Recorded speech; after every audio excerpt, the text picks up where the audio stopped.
Good morning. Welcome back to another episode of HardFoul Radio. This is the show that values time and puts God first. Appreciate you for tuning in for another wonderful night. Super Bowl 60. The Seattle Seahawks are Super Bowl champions. And don't ever get it confused. Quarterback is the most important position on the football field. You know that. I know that. It's one of the first things they tell you when you start watching football. Quarterback is extremely, extremely important. But when do the team with the better quarterbacks normally lose? It's when the other team is better players 2 through 53. They have the better roster. They have the better defense. It's usually a coaching advantage. And that's what Seattle did. Yes, if you went into this game and you said based off the seasons they've had and the totality of the career of Sam Darnold, and you said, look, Drake May is the best quarterback on the field on Sunday, fine, you'd be absolutely right. But as somebody who watched a team have the best quarterback on the field and the best offense of all time and get smacked 43-8 in a Super Bowl, when the other team is better, they're just better. And here's the reality of the Seattle Seahawks versus the New England Patriots. Seattle had a better running game. They had the best receivers. They had the best skill position players. Their offensive line, while not the strength of their team, was better than New England's. Defensive line was better than New England's. Linebackers are better than New England's, and their secondary, despite Christian Gonzalez playing an amazing game, it was also better than New England's. Quarterback is absolutely essential, and it is a mandatory position. You cannot be horrible at quarterback and win a Super Bowl. But just having the best quarterback is not the guaranteed success for getting all the way and winning. Seattle, you could even argue, as great as Mike Vrabel, as season as he's had, and as great of a coach as we think he is. He's the coach of the year, and he deserves it. But is it impossible, or is it a stretch to say Mike Macdonald was obviously the best coach in that game, but he might be the best coach out of the two naturally?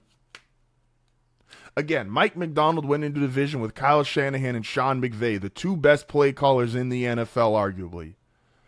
And in his second year, he gets Seattle to 10 wins in year one, and second year the win in the Super Bowl. Quarterback's important. We all know that. But these teams that have these all-time rosters that we think about, this Seattle Seahawks team, the Legion of Boom Seahawks team, which remember, they had Russell Wilson, but Russell Wilson was in year two. He was not even the peak Seattle version of Russell Wilson yet. He was still just a kid playing in the NFL, seeing how he's going to perform in the playoffs. Year two, Denver had Peyton Manning, the all-time scoring offense, and Seattle blew their doors down. And while this score wasn't as demonstrative or as bad as Seattle and the Legion of Boom beating up the Broncos team, this game was really never in question. Seattle, from the first series, they looked faster. They were pushing New England around. Will Campbell, he's going to get memed and clowned on. He couldn't block anybody. Drake May couldn't get a rhythm. Seattle was the better team defensively, offensively, and that's with JSN had to miss time in that game. He went to the blue 10 inside the locker room. Like Seattle, and that was with Sam Darnold having a admittedly shaky first quarter, and you could argue a shaky first half. But even when it was 9-0, not all 9-0s feel the same. Sometimes 9-0 feels like when 9-0 could feel like, okay, we're just one score from getting back in the game. When Seattle was up 9-0, it was like, is New England going to move the ball at all against this defense?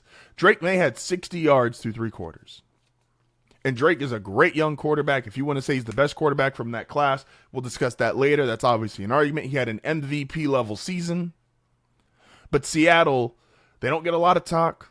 There's not a lot of, they're not one of these, they're not a super major city that's always going to get discussed. They're not one of the iconic NFL franchises. We don't always get the best team winning the Super Bowl. But I think the reality this year is we did. If you watch during the regular season, Seattle, you would just see them on your TV when you get those little in-game updates. And they're up 28-0 at half on some teams. They're up 30-0 at half on some teams. Seattle, from start to finish this entire season, regular and postseason, in the best division in football, They took 2 out of 3 from the Niners. They took 2 out of 3 from the Rams. And then they were clearly the superior team Sunday against New England. So congratulations, Seattle Seahawks, the best team in the NFL in 2025, 2026. They are your Super Bowl champions. Now let's move on to New England. And this is the unfortunate part, because we have a big logjam in the AFC now. You had 3 teams this year who broke out of the mold of where they had been. And that's the Broncos, who were the 1 seed, New England, who was the 2 seed, and Jacksonville, who was the 3 seed. And this is why all these opportunities are so important.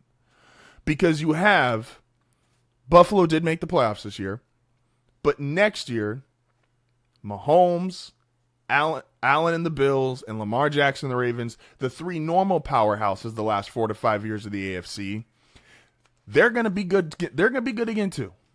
Yes, I know they got 2 new head coaches, and Mahomes is coming off an injury, but you got 3 teams that broke out this year. You've got your normal places, or normal pieces of guys who are contenders, big time players, and you have a team like the Chargers, who we expect to be better because you expect them to be less injury riddled. You have a team, like the Bengals, who we're always going to say, because you have Joe Burrow, you have a chance to get back to the playoffs. There's a lot of stuff that's going to happen in the AFC next year. And so the Patriots, to not take advantage of this opportunity after you want to say people are going to clown on them for all the easy schedule stuff, if you win that game, no one cares about your easy schedule. The 72 Dolphins had one of the 5 easiest schedules of all time. No one cares. They went undefeated. The 99 Rams, the greatest show on turf, they had the easiest schedule of all time before New England. Nobody cares. They won a Super Bowl. But you are never guaranteed to get back no matter how talented you are. Dan Marino makes it in 84, has one of the most historic passing seasons we've ever seen from an NFL quarterback, never makes it back to a Super Bowl. In fact, these are 2 of the things that are going around the internet right now. Listen to these 2 stats. Guys who have made the Super Bowl in year 2. Dan Marino never got back. Colin Kaepernick never got back. Brock Purdy has not gotten back. And now Joe Burrow has not gotten back. And now Drake May. Guys who have lost their first Super Bowl and then went on to win just 1 in their career. The list is 2 names long. It is John Elway and Jalen Hurts last year. And John Elway did it in some fantastic fashion. He got his head beat in 3 Super Bowls in a row and still came back and got 2 at the end of his career. Jim Kelly went to 4 straight. Couldn't win 1. Again, Dan Marino has a 48 passing touchdown in 1984. Think of how ridiculous that is. Never makes it back. There is no guarantee. There is no certainty. Even if you love Drake May, even if you love Mike Vrabel, even if you love the Patriots culture and what they've established, there is no guarantee you ever get back. Think about this. There's about 4 quarterbacks who distort Super Bowl ratings and Super Bowl statistics. Tom Brady, he got to 10. Montana went 4 for 4. Bradshaw went 4. And, Montana, Bradshaw, Brady, and Elway got to 5. And Mahomes, 5 quarterbacks. I apologize, because Mahomes has also gotten to 5. Think about that. That is 28 of the 60 Super Bowls. 5 guys. Most guys never get to 1, and a lot of guys only get to 1 and never get back.